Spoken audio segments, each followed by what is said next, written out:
परमेश्वर की। आप सबको देखकर मुझे बहुत बहुत खुशी होती है।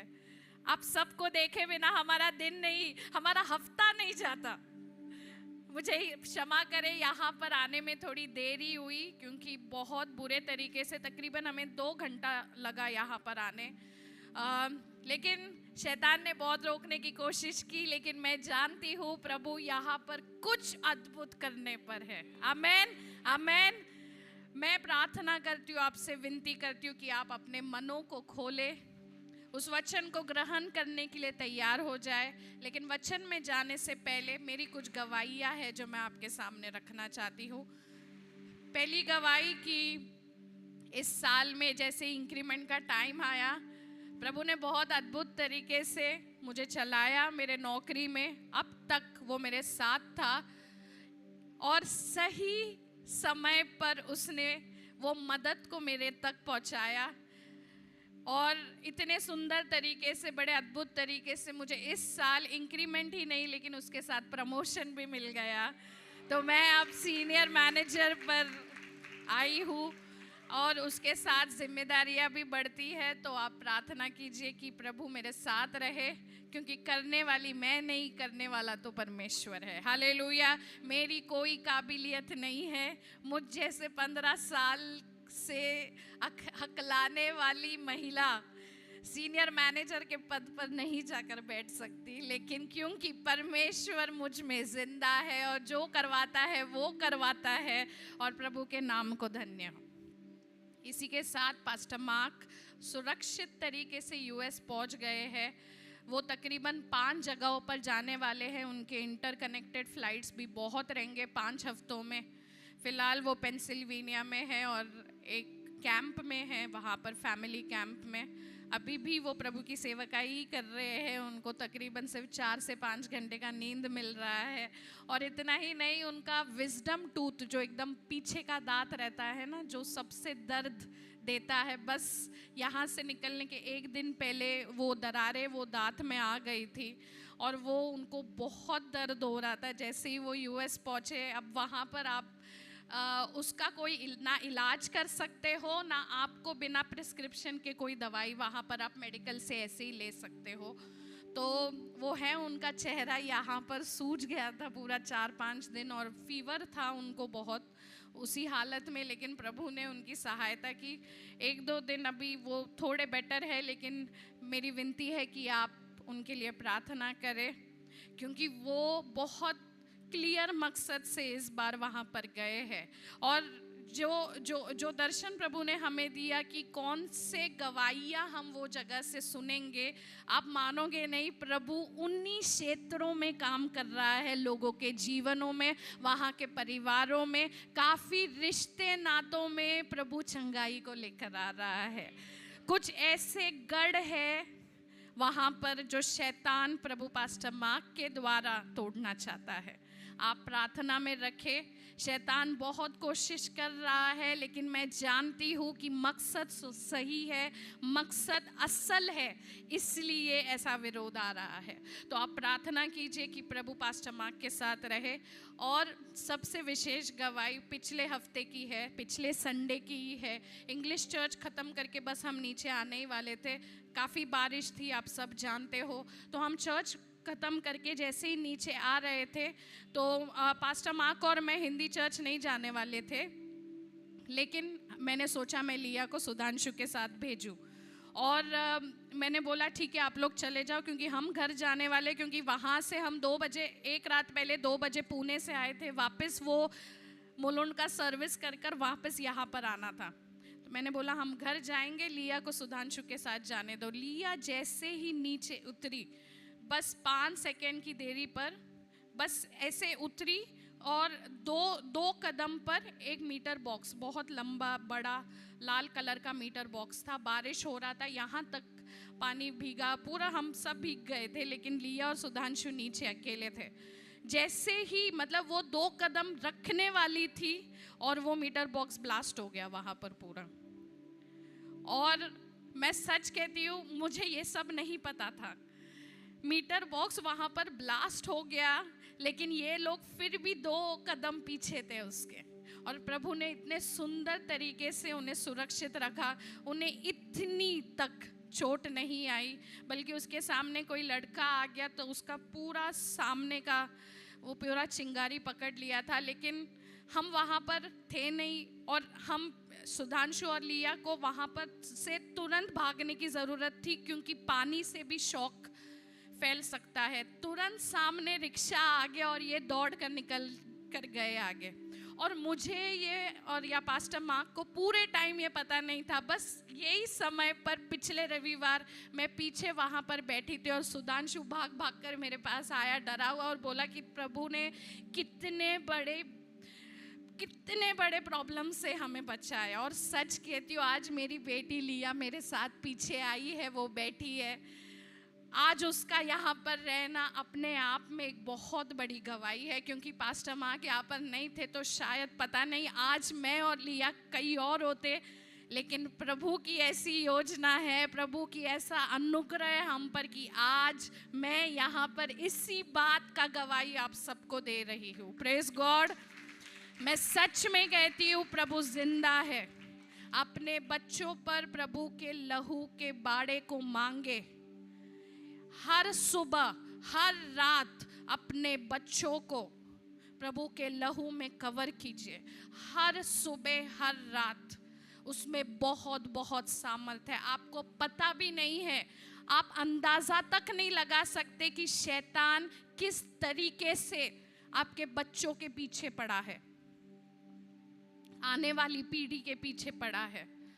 उठते बैठते अपने बच्चों को प्रभु के लहू में ढापिए, क्योंकि शैतान तैयार है उसे नोचने।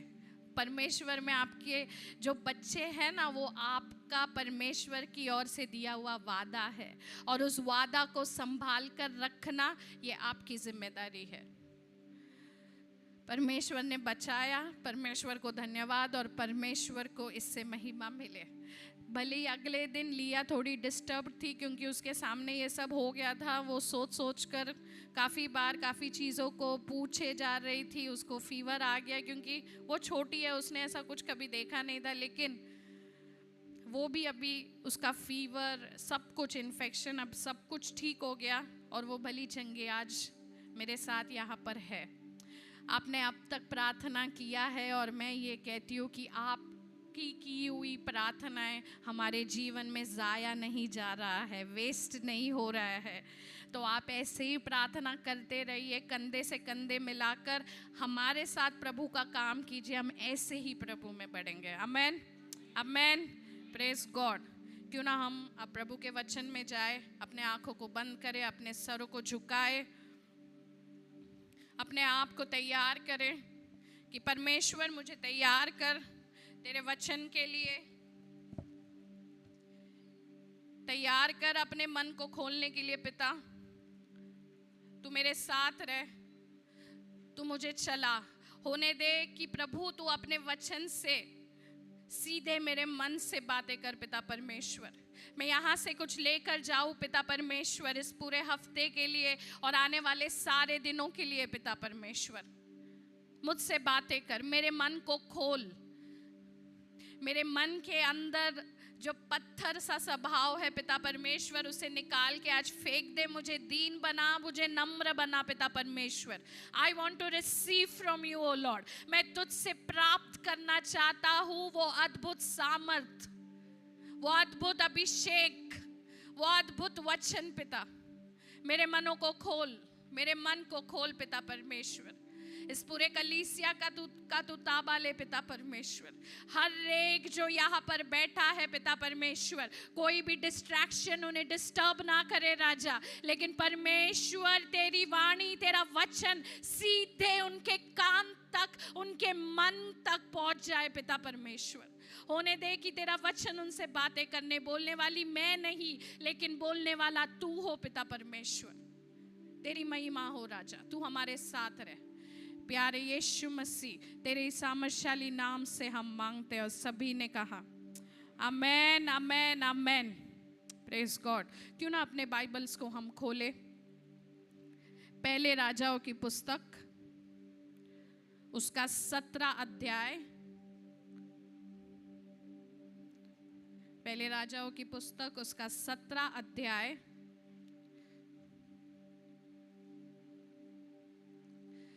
और जैसे ही आपने अपने बाइबल्स को खोला रहेगा और इस अध्याय को खोला रहेगा तो एक ऐसा घटना यहाँ पर होता है जिससे आप सब बहुत वाकिफ है। पता है ये किसके बारे में? कोई बोल सकता है किसके बारे में है? एलिया के बारे में, एलिया नबी के बारे में। वो ज़ारपत में जाता है और उस विधवा को बोलता है कि मेरे लिए ये कर, मेरे लिए वो कर, प्रभु की ये वाणी है। और वो विधवा उस बात को मान लेती है ना, और उसके हिसाब से आज्ञा मानकर वो करती है, उसे वो आशीष मिल जाती है। क्यों ना हम 10 अध्याय से पढ़े, 10 वचन से पढ़े। अतः वह वहां से चल दिया और सारपत को गया। कौन? नबी एलिया। नगर के फाटक के पास पहुंचकर उसने क्या देखा कि एक विधवा लड़की बिन रही है। उसको बुलाकर उसने कहा, किसी पात्र में मेरे पीने को थोड़ा पानी ले आ। जब वह लेने जा रही थी तो उसने पुकार करके कहा, अपने हाथ में एक टुकड़ा रोटी भी मेरे पास लेती आ। उसने कहा, तेरे परमेश्वर यहोवा के जीवन की शपथ, मेरे पास एक भी रोटी नहीं है, केवल घड़े में मुट्ठी भर मैदा और कुप्पी में थोड़ा सा तेल है। और मैं एक लकड़ी बीन कर लिए जाती हूँ कि अपने और अपने बेटे के लिए उसे पकाऊं और हम उससे खाए फिर मर जाए। एलिया ने उससे कहा, मत डर, जाकर अपनी बात के अनुसार कर, परंतु पहले मेरे लिए एक छोटी सी रोटी बनाकर मेरे पास ले आ, फिर इसके बाद अपने और अपने बेटे के लिए भी बनाना। पहले वो क्या बोलता है? मेरे लिए बना, फिर तू तेरे लिए और तेरे बेटे के लिए बना। क्योंकि इज़राइल का परमेश्वर यहोवा यो कहता है कि जब तक, कहे जब तक यहोवा भूमि पर मेंह ना बरसाए, तब तक ना तो उस गड़े का मैदा समाप्त होगा और ना उस कुप्पी का तेल घटेगा। तब वह चली गई और एलिया के वचन के अनुसार किया। तब से वह और स्त्री और उसका घराना बहुत दिन तक खाते रहे। Hallelujah, hallelujah, hallelujah. पता है, उसने जैसे एलिया नबी ने उससे कहा, उसने वैसे ही किया, वैसे ही किया। और उसका प्रतिफल उसे क्या मिला? कि वो बहुगुणित हो गया। Hallelujah, hallelujah. और जब तक बारिश नहीं हुआ तब तक वो ही रोटी और वो ही तेल खा रहे थे। सोचो, अब बाइबल में ये नहीं लिखा है कितने दिन तक बारिश नहीं हुआ, लेकिन बाइबल में एक चीज लिखी है कि जब तक बारिश नहीं आया तब तक वो ही मुट्ठी भर आटे से और वो ही कुप्पी भर तेल से वो खाए जा रहे थे। देखो परमेश्वर कितना महान है। Hallelujah, hallelujah. ये कितना बड़ा चमत्कार है ना, कितना बड़ा चमत्कार है। अपने बाजू वाले से कहे, लेकिन आज हम कुछ और सुनने वाले हैं। अरे कहे ना थोड़े अच्छे से, नाराज हो मुझसे? अच्छे से कहे, एक दूसरे को मुस्कुरा कर कहे, लेकिन आज हम कुछ और सुनने पर है। पूछो बाजू वाले को, तैयार हो? क्या जवाब आया आपको? अरे वाह, बहुत अच्छा लगा सुनकर। यहाँ पर कितना बड़ा चमत्कार होता है ना, कितना बड़ा चमत्कार होता है। इज़राइल का सबसे बड़ा नबी, सबसे बड़ा नबी उस समय का, उस ज़ारपत के विधवा के घर पर आकर बैठा है। सोचो, कोई बड़ा पास्टर बेनीहिन आपके घर में आकर बैठ जाए और पास्टर बेनीहिन के उपस्थिति में आपके खाने का और आपके पीने की चीजें सब बहुगुणित हो जाए। Praise God, praise God. कितनी अद्भुत बात है ना ये, कितनी अद्भुत बात है। सोचो अगर पास्टर बेनी हिन आपके घर पर आएंगे तो आप कितने खुश रहोगे। आप इसका भी एक्सपेक्टेशन रखोगे ना कि अब तो प्रभु का इतना बड़ा दास आए तो कुछ गलत, अरे बोलिए ना, हो ही नहीं सकता। अब तो सब अच्छा ही अच्छा होगा। लेकिन मेरे साथ 17 वचन पर आइए। इन बातों के बाद उस स्त्री का बेटा जो घर की स्वामिनी थी रोगी हुआ और उसका रोग यहां तक बढ़ा कि उसका सांस लेना ओह, सोचो, एक पल चमत्कार और दूसरा पल मृत्यु, डेथ। मृत्यु, उसके आगे कुछ है ही नहीं। यहां पर वचन में लिखा है बस वो जो प्रभु ने उसके जीवन में उससे आशीषित किया था, उससे नवाजा था, वो ही चीजें वो खा रही थी। उसने बहुत दिन तक खाया, लेकिन कुछ दिन बाद क्या हुआ, उसका बेटा बीमार पड़ गया। और इतना बीमार पड़ा कि उसने सांस लेना, जिसका क्या मतलब है, मर गया। अब सोचो, ये जारपत की विधवा, ये बहुत सालों से प्रभु में नहीं थी। ये बाल देवता की आराधना करने वाली स्त्री थी। वो तो नबी एलिया इनके घर पर गया था बताने की, देखो प्रभु जिंदा है, मेरे परमेश्वर की आराधना करो, वो आपको उपलब्धि करके देगा। जो चीजों की कमी आप में है ना, या जो चीजें आप ढूंढ रहे हो, प्रभु उसे देगा, क्योंकि वो हमारा यहोवा ईरे है। Hallelujah, hallelujah. वो कहती है हाँ मैं करती हूँ। ऐसे बर्तन लिए, वैसे बर्तन लिए, सब हो गया। इतने दिन तक बैठ के वो खा ही रहे हैं। लेकिन जब वो उन आशीषों में जी रहे हैं तो ऐसा हो जाता है कि उसका बेटा मर जाता है। सोचो ना, आप खुश हुए हो, बस दूसरे ही पल आपके परिवार में मौत हो जाता है। एक चीज यहाँ पर बहुत साफ है, वो पता है क्या है, कि अगर एक सीजन में प्रभु ने आपको अच्छा ही अच्छा दिखाया है ना, इसका मतलब ये नहीं कि अगले सीजन में भी वो आपको अच्छा ही अच्छा देगा। ऐसा नहीं है, ऐसा नहीं है।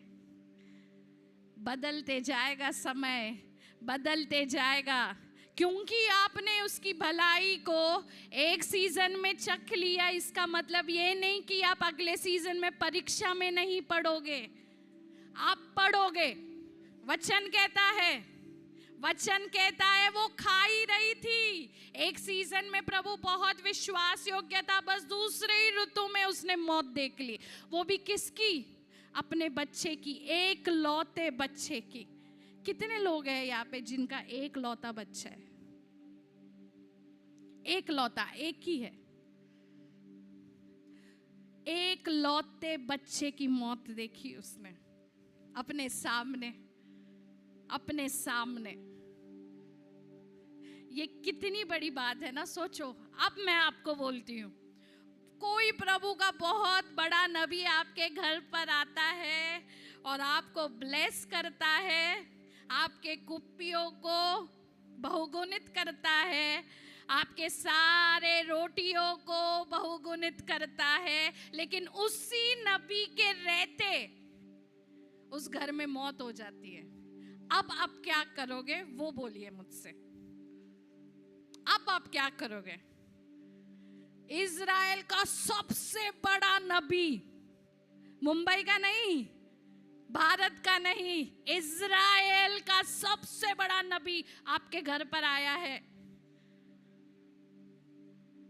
आशीष पे आशीष, आशीष पे आशीष। वो विधवा तो इतनी खुश हो गई, बस अगले ही समय जब मौत आई तो वो सबसे पहले किसके पास जाती है? एलिया के पास। एलिया के पास। पता है, शैतान यहां पर उस तेल पर अटैक नहीं कर पाया, उस आटे पर, उस रोटी पर अटैक नहीं कर पाया। इसलिए पता है उसने किसको हानि पहुंचाने की कोशिश की? उस वादे को जो उस विधवा के हाथ में था, और वो था उसका बच्चा। हालेलुया। परमेश्वर ना कभी भी आपके प्रोविजंस पे अटैक नहीं करेगा। शैतान कभी भी आपके मतलब आपके आशीषों पर कभी भी अटैक नहीं करेगा। वो अटैक करेगा तो आपके वादों पर करेगा। हमेशा याद रखना इस बात को। आशीषों से शैतान को कोई लेना देना नहीं है। उसको अगर कोई चीज से लेना देना है तो वो है परमेश्वर ने आपके जीवन में किए हुए वादों का।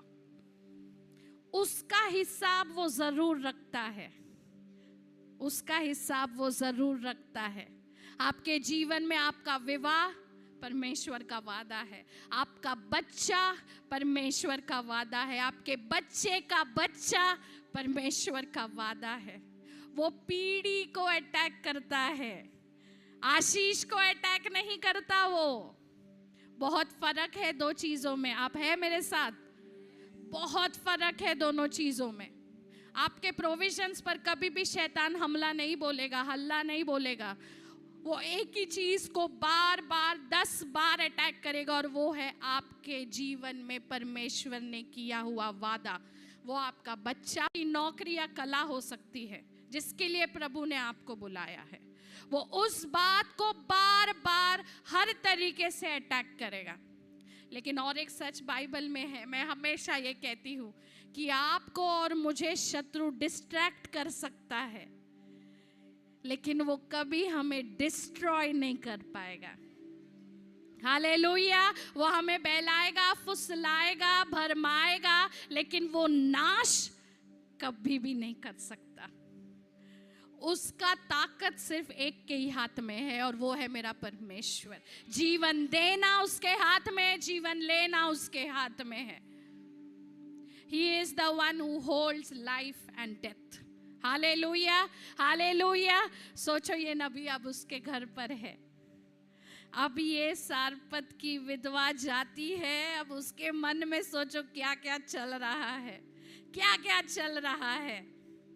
पता है वो क्या बोलती है? मेरे साथ पढ़े उसके अगले वचन में। तब वो एलिया से कहने लगी, हे परमेश्वर के जन, मेरा तुझसे क्या काम? क्या तू इसलिए मेरे यहाँ आया है कि मेरे बेटे की मृत्यु का कारण हो? Oh my God. अब बोल रही थी धन्यवाद धन्यवाद धन्यवाद, ये वो क्या नहीं, और अब क्या बोल रही है?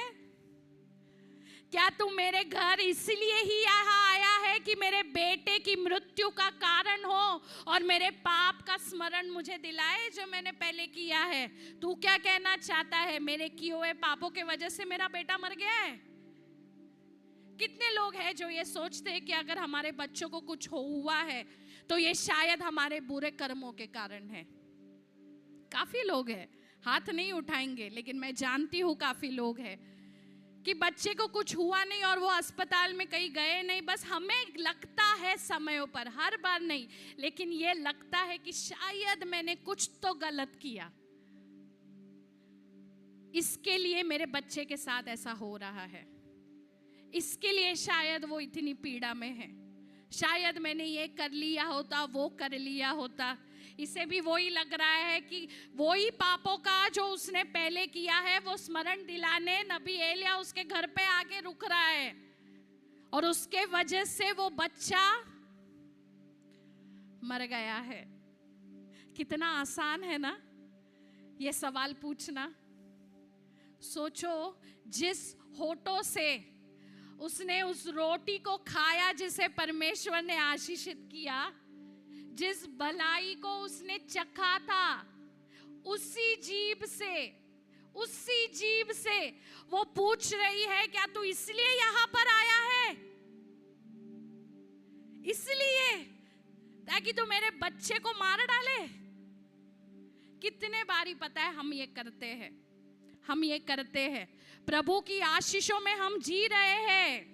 The taste of God's goodness is still on our lips है, अभी भी चख रहे हैं हम, लेकिन फिर भी हम प्रभु से सवाल पूछते हैं कि प्रभु तूने मेरे साथ ऐसा क्यों किया? ये कितना गलत बात है। जबकि हम प्रभु को इतने साल से जानते हैं, प्रभु में हमारा विश्वास इतना मैच्योर हो गया है, लेकिन फिर भी हम पूछते हैं। सच्ची कहिएगा, हम सब परमेश्वर से पूछते हैं। प्रभु फिर भी हमारे सामने मेज को बिछाता है, खाना देता है, नलों में पानी आता है, पंखा एसी चलता है, उसी में रह के भी हम प्रभु से पूछते हैं कि प्रभु तूने मेरे साथ ऐसा क्यों किया? वो ही चीज ये औरत यहां पर कर रही है। सबसे पहला चीज जाके उसने एलिया के कॉलर को पकड़ लिया, बोला भाई तू आया तो इसके लिए आया है। देखो अब बहुत इंटरेस्टिंग चीज है। हाँ, जब उसको वो आशीष मिली, उसने एलिया को जाकर नहीं कहा कि तेरे वजह से मुझे आशीष मिली। हो मेरे साथ? लेकिन जब मौत हुई तो वो आकर कह रही है तेरे वजह से ये हुआ है। यही चीज हम परमेश्वर के साथ करते हैं।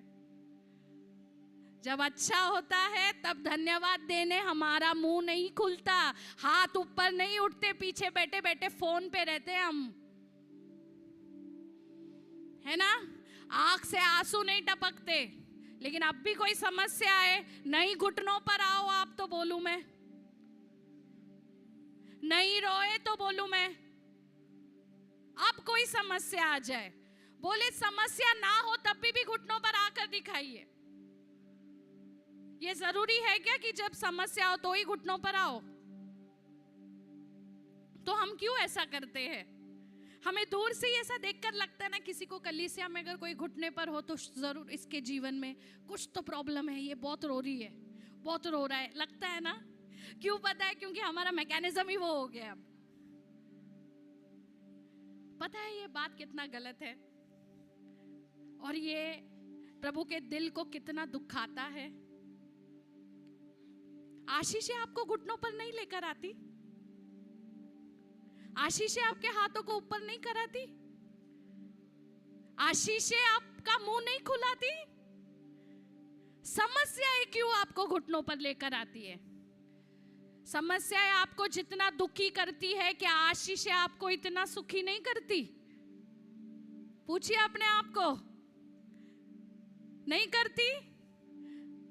फिर भी बाजू वाले का मुंह देख के अपना हाथ नीचे रख देते हैं। फिर भी चल रहे, कुछ आगे चलने दो, हम तो पीछे हैं, काम है।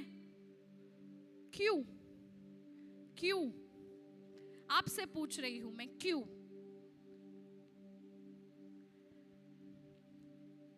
ये कितना बड़ा सवाल है ना। सोचो आज मैं आपसे पूछ रही हूँ, आज तो मेरे हाथ में माइक है, कहो परमेश्वर के हाथ में माइक भी नहीं है तो वो तो कब से सोच रहा है इस बात को। आज तो सिर्फ पूछ मैं रही हूं। सोचो ये प्रभु के दिल पर कितने समय से होगा। घुटनों पर आ जाइए, जब आशीषें हो ना तब ज्यादा समय घुटनों पर बिताए, दीन बन जाए, कठोरता अपने मन से उठाकर बाहर फेंक दीजिए। ये कठोरता आपको कहीं नहीं लेकर जाने वाला। अंगीकार कीजिए अपने पापों का, आशीषित हो ना तो भी अंगीकार कीजिए अपने पापों का। हम पापी पैदा ही हुए थे, पश्चाताप कीजिए, हर समय पश्चाताप कीजिए। आप प्रभु से एक्सपेक्ट करते हो कि आपके हर सिचुएशन को वो नया बना दे, लेकिन आपको प्रभु में बार बार नया नहीं बनना। एक ही माफी कितने बार मांगू? एक ही पश्चाताप कितने बार करूं, है ना? लगता है ना? फिर भी हम एक्सपेक्ट करते हैं कि प्रभु हर बार वही, भले वही सेम समस्या हो, लेकिन उत्तर भी वही हमें मिले, है ना? बदला हुआ उत्तर के लिए हम तैयार नहीं रहते। ये सारपत की विधवा ना बदले हुए उत्तर के लिए तैयार थी ही नहीं, नहीं थी वो तैयार। आशीषें मिली तो धन्यवाद नहीं दिया, मौत हुई तो पकड़ लिया एलिया का कॉलर और बोला भाई तू मेरे घर पे आया इसके लिए ये हुआ है। परमेश्वर के दास को तो हम करते ही है ब्लेम, वो तो छोड़ ही दो, मुझे उस पर नहीं आना क्योंकि मैं भी प्रभु की दासी हूं। लेकिन यहां पर मैं परमेश्वर की बात कर रही हूं। हम परमेश्वर का कॉलर पकड़ लेते हैं। कितने ही आप हो प्रभु में, कितने ही साल से हो, लेकिन हम ये करते हैं, हम ये करते हैं और आज तक करते हैं। मत कीजिए, मत कीजिए। आपके जुबान पर परमेश्वर की विश्वास योग्यता है ना? आप जिंदा हो, आपकी सांसें चल रही है, आपके बच्चे आपके बाजू में बैठे हैं, जिंदा है, घर है, छत है, खाना है, प्रभु को धन्यवाद दीजिए। उसके बिना आप कुछ भी नहीं हो। ऐसे तो बहुत मुश्किलें आएगी, बहुत सी चीजें आएगी।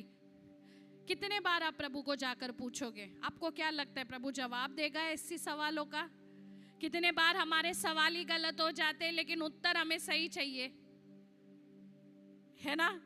ऐसे गलत गलत सवाल हम पूछते हैं, बट जवाब हमें ऑन द पॉइंट चाहिए प्रभु से। प्रभु क्यों देगा जवाब हमें?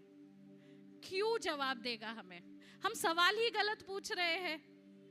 हम ये नहीं सोचते कि अगर प्रभु ने कोई चीज को अगर मरा हुए में से जिंदा करना चाहता है तो वो अपनी महिमा के लिए करना चाहता है। लेकिन उतने ही पल भर के समय में हम हमारा विश्वास खो बैठते हैं और उसी स्त्री की तरह परमेश्वर को पूछते कि तेरे वजह से मेरे साथ ये हुआ है। पहला चीज उसने वो किया, इतना ब्लेम उसने एलिया पर डाला। पता है एलिया ने क्या किया? अब एलिया की बारी आई।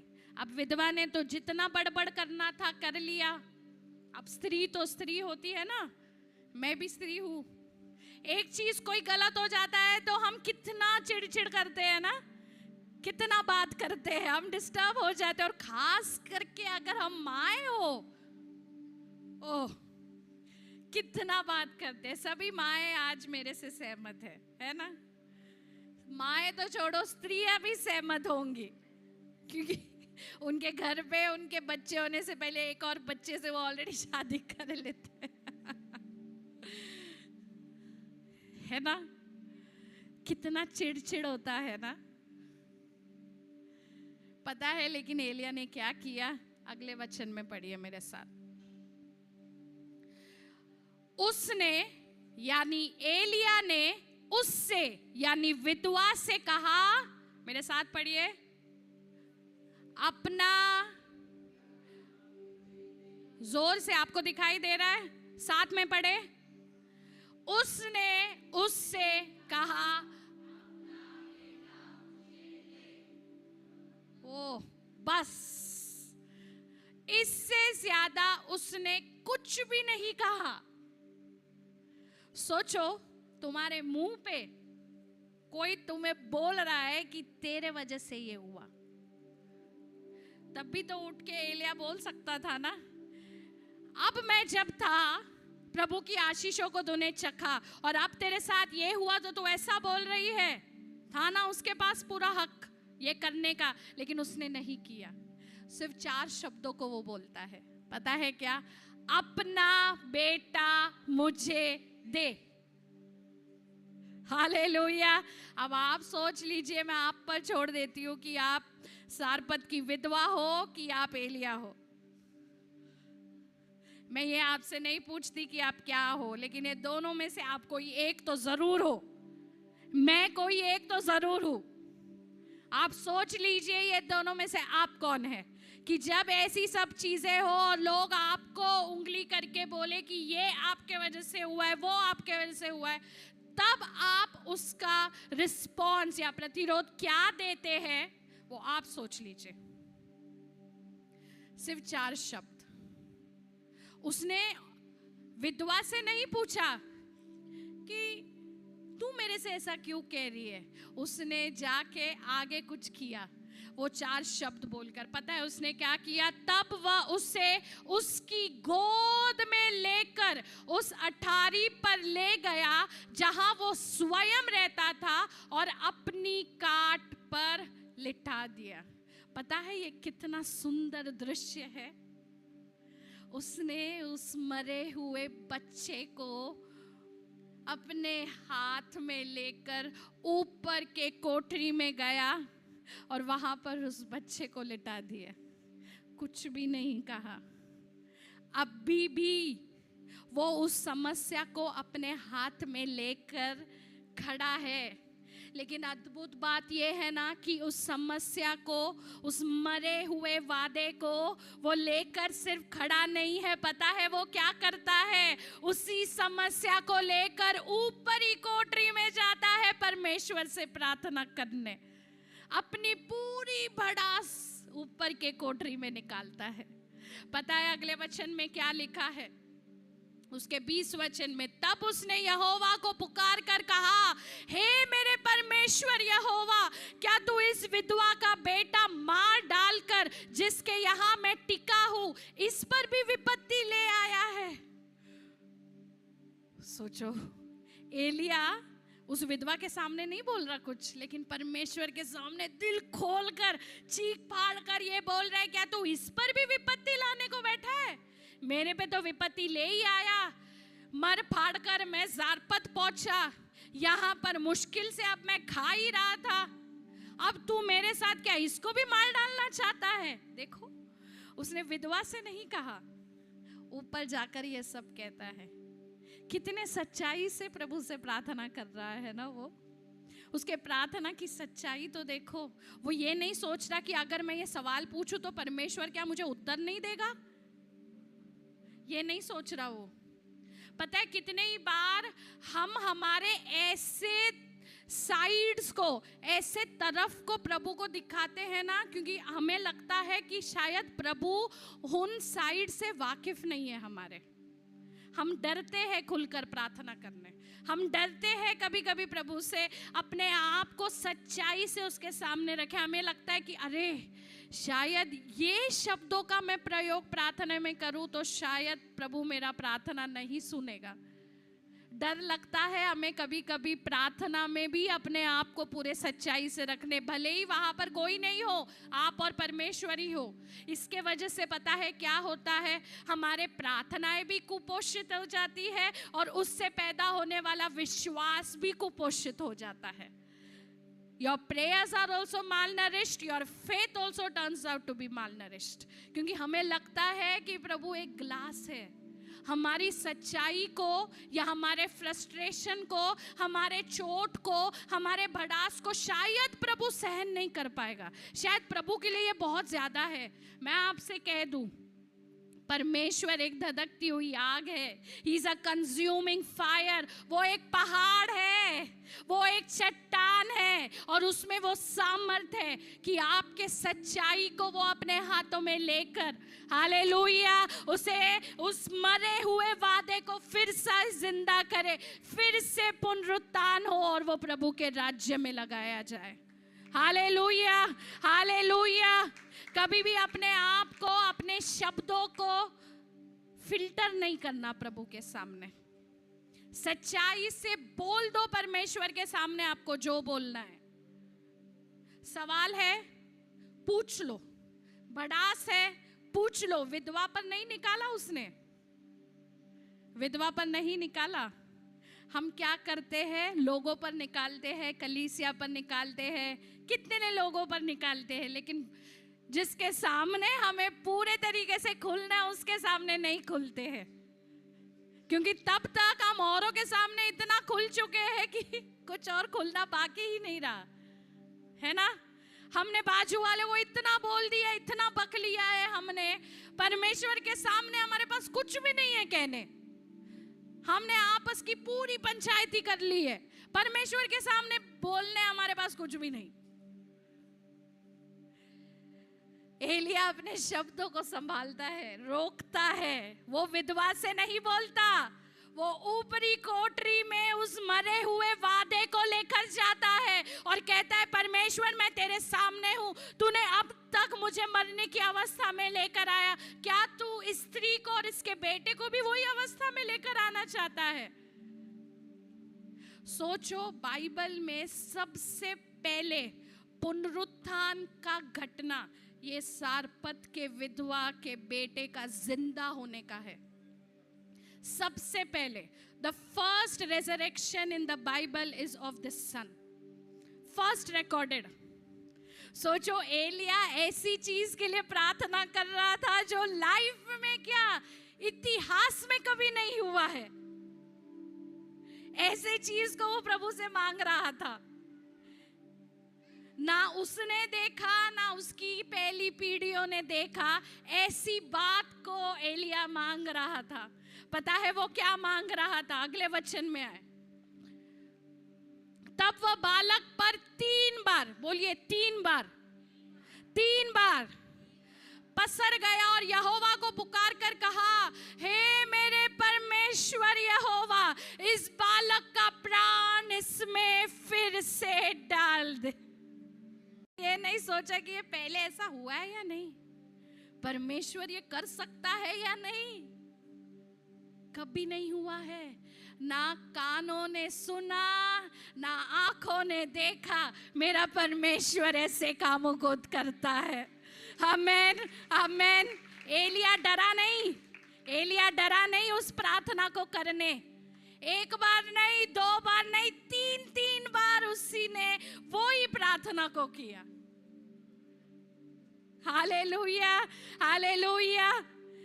अलग सवालों को नहीं पूछा, अलग विनती को नहीं रखा, एक विनती को 3 बार रखा। इसका क्या मतलब था? उसमें विश्वास नहीं था?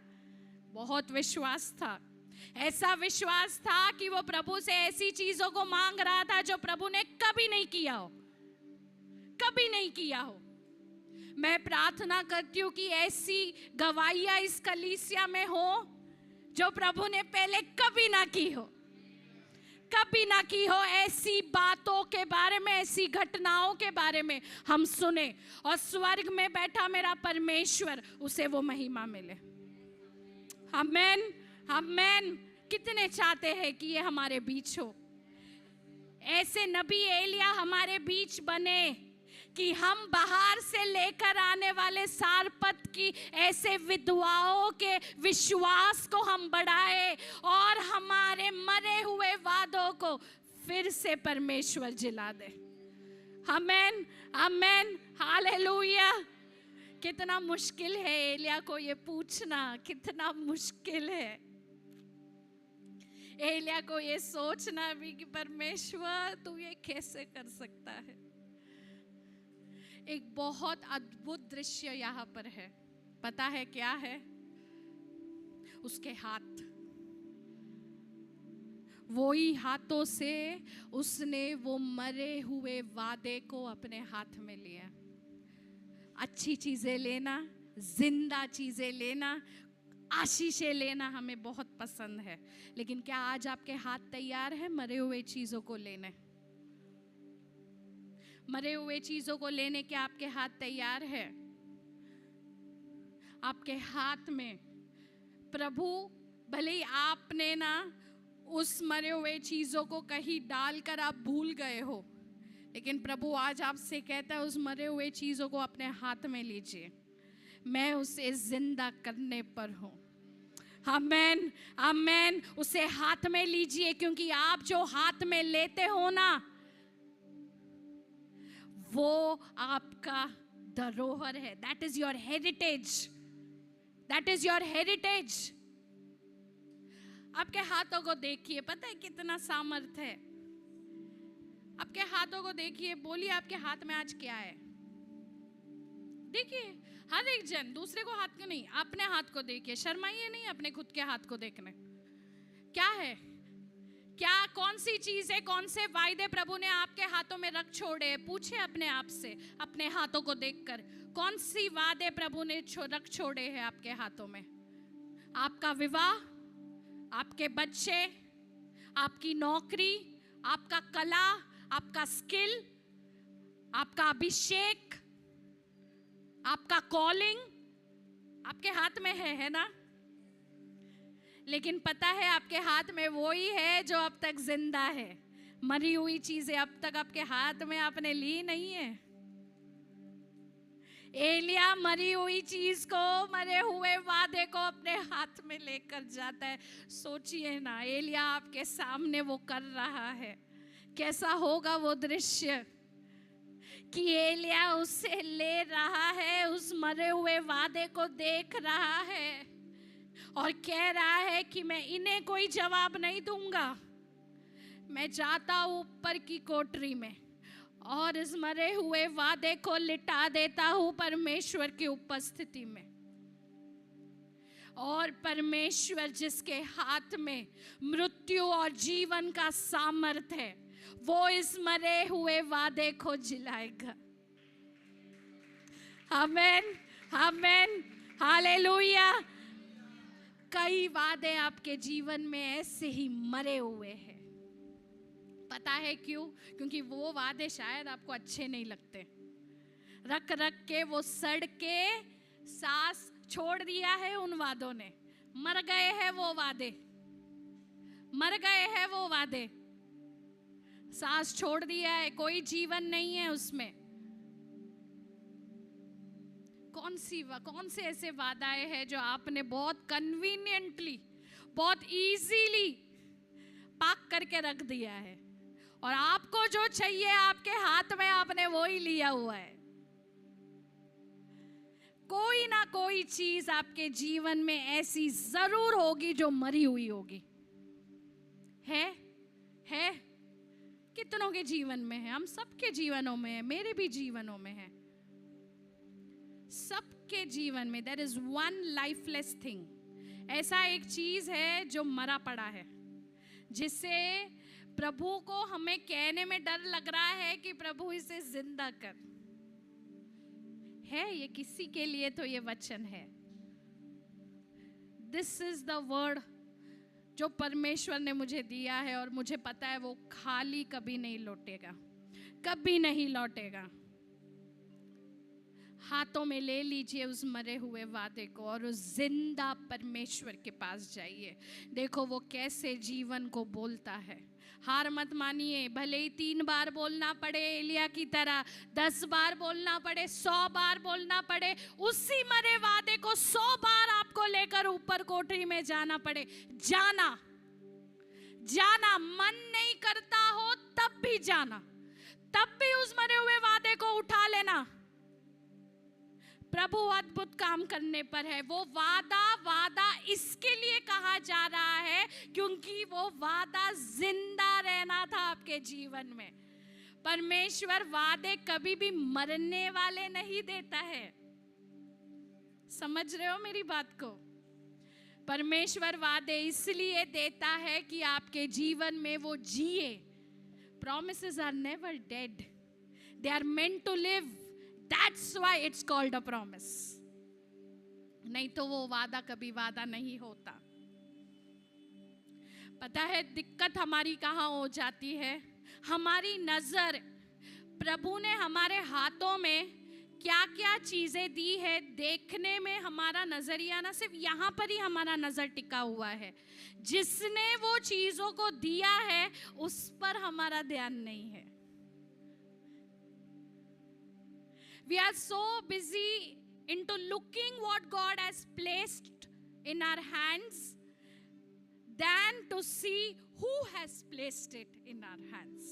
किसने दिया है वो चीजें आपको? किसने दिया है आपके हाथों में आपके वादों को?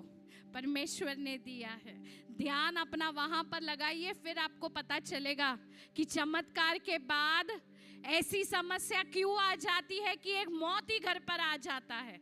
शायद उससे प्रभु की महिमा हो और विश्वास आपका भी बढ़े। फायदा दोनों तरफ से होगा, दोनों तरफ से फायदा होगा। जाया नहीं जाने देगा प्रभु किसी भी कहानी को आपके जीवन में, नहीं जाया जाने देगा। ऐसे ही प्रभु ने वादे छुट्टे में नहीं बांटे हैं। बस कोई मिला नहीं तो मैंने तुझे मेरा वादा दे दिया, ले। मजाक नहीं है ये वादे। एक एक चीज का हिसाब लेने वाला परमेश्वर है। अगर आपको प्रभु ने अनॉइंट किया है, अभिषिक्त किया है, आपको अपना कर कर बुलाया है, तो हर दिन जो आप बिताते हो ना, उस एक एक दिन का लेखा परमेश्वर आपसे लेगा और बोलेगा मैंने तेरे हाथ में ये दिया था, क्या किया इसका। तब आप बोलोगे अरे आपने मेरे हाथ में ये दिया, मैंने ये किया, आपने मेरे हाथ में ये दिया, मैंने ये किया, आपने मेरे हाथ में ये दिया, मैंने ये किया। फिर वो पूछेगा और एक वादे का क्या हुआ? अरे वो तो मर गया, वो तो मर गया, मैं कुछ नहीं कर पाई। आप जवाब क्या दोगे उस मरे हुए वादों को लेकर? कितने वादे ऐसे ही आपके जीवन में मरे हुए हैं, पता है? They have become lifeless।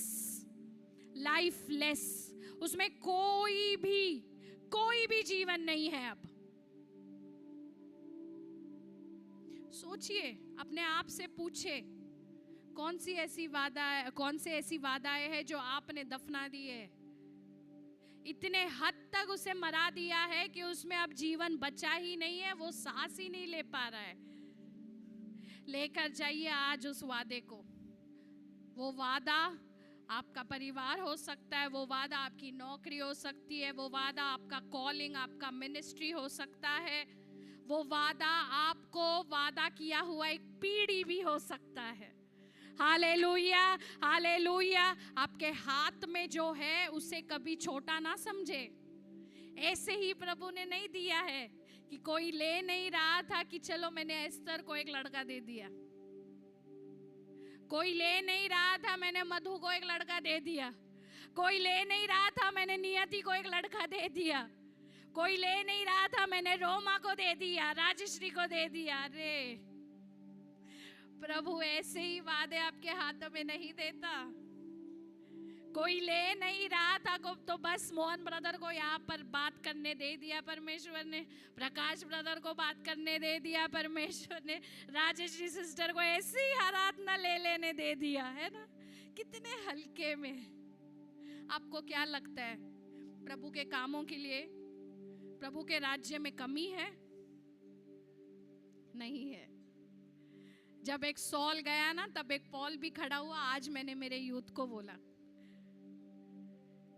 there is always a plan B in the kingdom of God। ऐसा मत सोचिए कि अगर आप नहीं आओगे तो बस चीजें ठप हो जाएगी।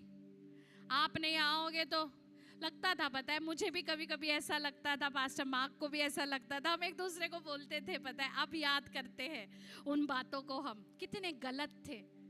आपको क्या लगता है प्रभु आपके लिए रुका है? प्रभु का राज्य आपके और मेरे हाँ या ना पे नहीं चलता है। आपको काम करना है तो करिए, पूरे मन से करिए, या तो उस काम को छोड़ दीजिए। क्योंकि जो भी आप काम हाथ में ले रहे हो, सिर्फ कलीसिया का ही नहीं, परिवार का, नौकरी का, बच्चों का, अपने कॉलिंग का, अपने मिनिस्ट्री का लेना है तो लीजिए और अच्छे से कीजिए, क्योंकि उसका हिसाब परमेश्वर आपसे लेने वाला है। प्रभु जाया नहीं जाने देता अपने वादों को। सोचो ना, एक लौता प्रभु ने उसे अटैक नहीं किया, उसके तेल को और आटे को अटैक नहीं किया, उसके वादे को अटैक किया। एक लौते वादे को जो जिंदा था उसको अटैक किया। आप ये समझ लीजिए, आज भी परमेश्वर उस सिंहासन पर बैठा है। अपने मरे हुए उस वादे को हाथ में लीजिए और उस ऊपर के कोठरी में जाइए। देखो परमेश्वर आपसे कैसे बातें करता है। पता है, हमने डिक्लेयर कर दिया है कि ये वादे मर चुके हैं उसी जगह में जहां पर परमेश्वर उन वादों को जीवन देना चाहता है। उसी जगह पर हमने हार मान लिया है, हमने ये बोल लिया है कि अब तो ये वादे नहीं जिंदा रहेंगे, अब तो ये मर जाएंगे।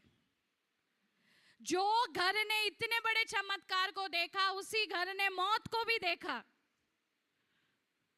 सोचो, एक ही जगह पर दो अलग चीजें हो रही है।